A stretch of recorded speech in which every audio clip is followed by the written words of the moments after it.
In the shown arrangement of experiment of the meter bits, if AC corresponding to the null deflection of the galvanometer is x, what would be its value if the radius of the wire AB is doubled? अगर radius of the wire को double कर दिया जाए तो यार इससे कोई फर्क नहीं पड़ेगा नल पॉइंट पे, ये एक्स ही रहेगा इस केस में। पता है क्यों? मैं आपको बताता हूँ, सुनो आप। देखो एक सेकंड के लिए मान लेते हैं कि ये 10 ओम है और ये मान लेते हैं 10 ओम, एक बार मान लेते हैं, ठीक है। और तो ये वायर की लेंथ है मान लो 100 सेंटीमीटर, ठीक है। क्या आप मुझे ये बता सकते हो कि नल पॉइंट कहाँ पर आएगा? मिड में आएगा। एक्स की वैल्यू कितनी हो जाएगी यहाँ पे? 50 हो जाएगी।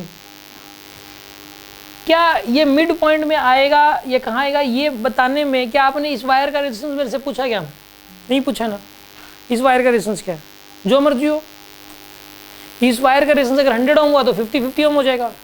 इस वायर का रेजिस्टेंस 40 ओम हुआ तो 20 ओम हो जाएगा। 10 ओम हुआ तो 5 ओम हो जाएगा। अपने को इस वायर के रेजिस्टेंस से मतलब क्या है?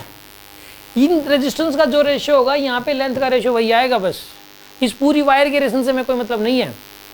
अब ये क्या कह रहा है कि इसी वायर को मोटा कर दिया गया है, इसका रेडियस डबल कर दिया गया इसे भी वायर का, मतलब इसी वायर को अगर दूसरी वायर लगा दी, मोटी वायर लगा दी तो क्या बात होगी यार? अगर मोटी वायर लगा दी तो क्रॉस सेक्शन एरिया बढ़ गया। तो रो एल बाई ए होता है रेजिस्टेंस, क्या होता है? रो एल बाई ए बढ़ने से रेजिस्टेंस घट गया, मतलब पूरी वायर का रेजिस्टेंस घटा दिया तो घटाते रहो, लेंथ का रेशियो तो वही रहेगा जो यहाँ रेजिस्टेंस का। इनका रेजिस्टेंस तो चेंज नहीं कर रहे आप यार। मैं ये देखो सुनो आप ध्यान से, अगर इस वायर की लेंथ में कम ज़्यादा कर रहा होता तो फर्क पड़ता। समझ आ रही है बात आपको? टोटल लेंथ को अगर मैं कहता इस वायर को मैंने इस वायर को बदल दिया और छोटी वायर लगा दी तो फर्क पड़ता, ठीक है। क्योंकि यार मान लो 100 सेंटीमीटर लंबी वायर है तो 50-50, 80 सेंटीमीटर तो 40-40 हो जाता। फिर समझ आ रही है बात आपको? तो मतलब ए पॉइंट से पहले 50 पे थी, फिर 40 पे आ जाता। अगर 60 सेंटीमीटर लंबी वायर ले लूँ तो 30 तो ए पॉइंट से 30 पे आता नल पॉइंट, फिर तो फर्क पड़ता। वायर की लेंथ चेंज करेंगे तो वायर की लेंथ तो फिक्स है। वायर को मोटा करने से या वायर को पतला करने से कभी नल पॉइंट शिफ्ट नहीं होता जब तक हम इन रेजिस्टेंसेस को चेंज नहीं करेंगे।